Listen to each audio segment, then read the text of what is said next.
What's up? Hey guys, just gonna give you an update on the crypto market. This is all unplanned, so it might be a bit dry, but I'll try to keep it as entertaining as I can. The cryptocurrency market is coming along nicely. Like fundamentally, it's looking good. I don't even know where to start. Web 3, stay away from it. Web 3.0, stay away from it because there's a lot of bots and bugs. So try to stay away from the Web 3.0 until they can clean that up. With exchanges, they did a bit of research. I think like 50% of the information on the exchanges are misleading. So basically, the information on the exchanges are not accurate. Yeah, a lot of Bitcoin. There's been a lot of fake trading. They call it wash trading. So it's not actually like legitimately being traded like as they would normally trade. You know, they call it wash trading. So basically, they just playing with the price, manipulating the price. The United States FBI is cracking down on I think on the Bitcoin, Ethereum, and NFTs with all this wash trading and all that type of shit, and the Tornado Cash. Basically, Tornado Cash is like a privacy thing where like people can put their money in and then it comes out and it's like all clean and shit. Like it doesn't leave a trace behind. But I think the guy behind Tornado Cash, I think I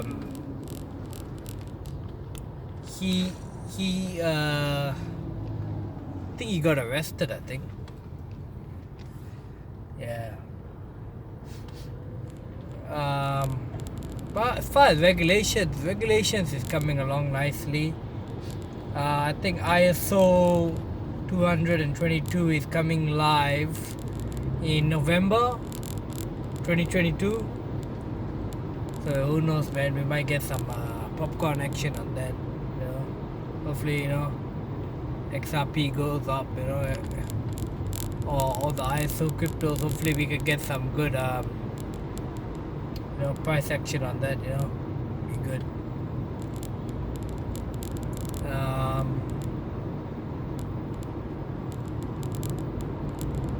Europe is I would say they're the leader in crypto regulations. Then you got all the other countries which are following the EU with crypto regulations. They'll be more or less be the same. Georgia, like it's a small country. Apparently they're following EU crypto regulations. They'll be all synchronized. Like America, Australia, all these countries. They're more or less the IMF. They kind of set up the crypto regs. So basically all the countries will have to follow those guidelines. There might be like small variations, but they'll more or less all be the same. Hardware wallets, like I said in all my videos, lock up all your crypto in the hardware wallet as soon as you can. If you haven't already done so, get it off the exchange. A lot of these exchanges are getting hacked and getting sued. It's not safe to be leaving it on the exchange, so get it off as soon as possible. If you do not have a hardware wallet, at least get yourself a paper wallet. At least it's a little bit safer, than having it on the exchange. As Crypto Hulk said, keep your private keys safe. Even for your hardware wallet, keep a separate copy for your private keys. It's very important. Another thing I can say is with crypto, if you're quite heavy into crypto, if you're a heavy hitter, I would say, you know, put your crypto in a few places, you know, maybe buy a couple of hardware wallets and then, you know, hide it, you know what I mean? Hide it in numerous places, so even if they find one, at least you still got another couple, you know what I mean? It kind of reduces your risk. You know, just make sure you don't forget your password. That's the main thing I can say. And if you can, with your exchanges and your hardware wallets and whatnot, try to have it in multiple. Have what they call two-factor authentication, 2FA. So at least it makes it harder for them to hack it. You know what I mean? I think that's quite important.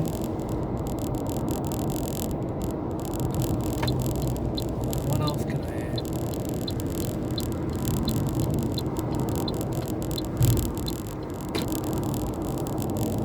But I mean, as far as the use case is gone, I mean, like, you know, countries are becoming more and more reliant on crypto. You know, the potential is there. Like, you know, BlackRock is pumping trillions of dollars into crypto. I think Colombia at one time they wanted to do their title deeds on the blockchain, but that got put on hold.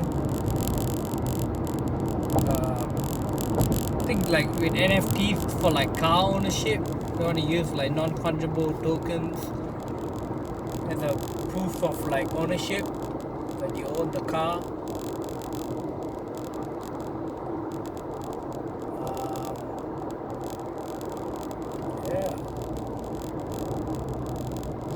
I mean, XRP is gonna be most of the stuff. A lot of it's gonna be run on XRP. Now, I don't know if I mentioned before, but XRP, they're venturing out into the metaverse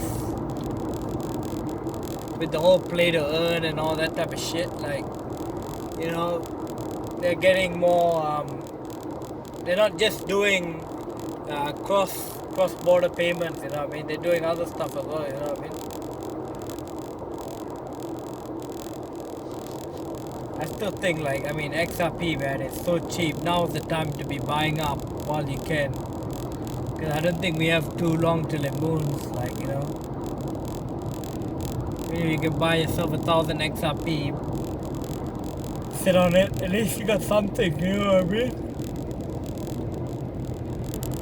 At least you got something, you know. You might be able to turn that 1,000 XRP to $1 million, you know. 1.2 million bucks. Yeah, I mean, I don't even know what else to say. Japan is easing up with crypto. They want to like stimulate cryptocurrency.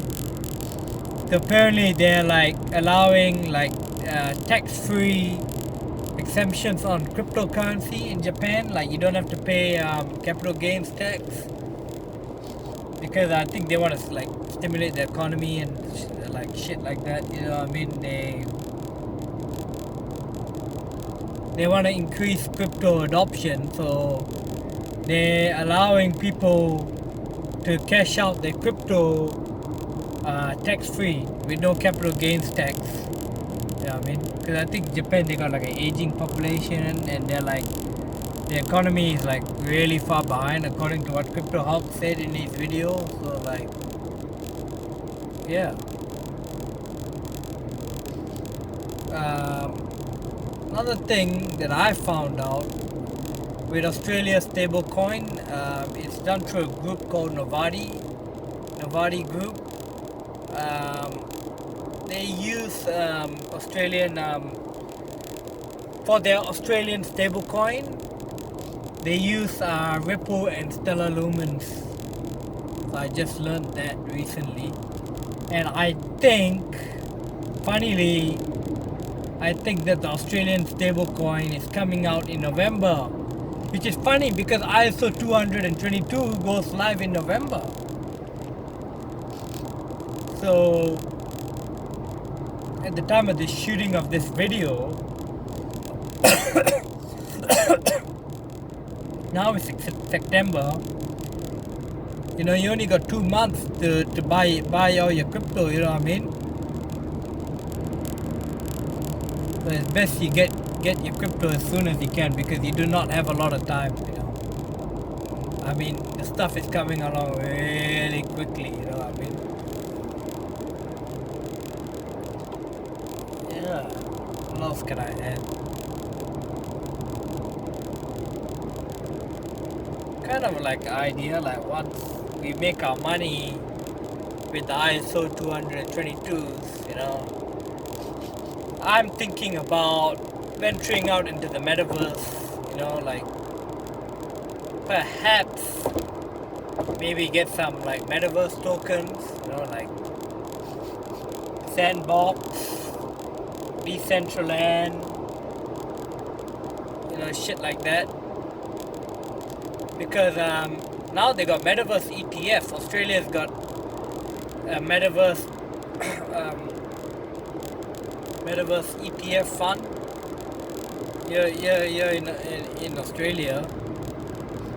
So I mean, they would not. You think that these institutions would get involved in metaverse if they didn't think that there was a future in it? You know, Walmart, McDonald's, all this type of shit. You know, they're all getting involved in the metaverse for their business. Facebook, or as they call it, Meta now. You know, they're all dumping billions of dollars into the metaverse. You know, Microsoft. So I think that once we're done with these ISO 222 cryptos and we make our money, it might not be a bad idea to get into the metaverse, because I still think it's quite young. You know what I mean? I think that there'll be a lot of money to be made in the metaverse. But that's down the track. That's probably at least possibly another year away. So, but I still think it's good to plan ahead. You know, make sure you have a good strategy for cashing out your crypto. It's quite important, you know. You want to do it in the most tax efficient way as possible. You know what I mean?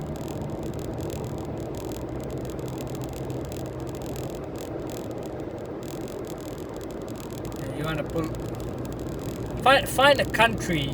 Say if your country is a communist country like Australia or Canada, as I hate to say it, or the United States. You need to find a country where you can buy a citizenship or buy a residency there, like St. Kitts or Georgia or Vanuatu or some country like that, and then you can cash out your cryptocurrency over there, tax free.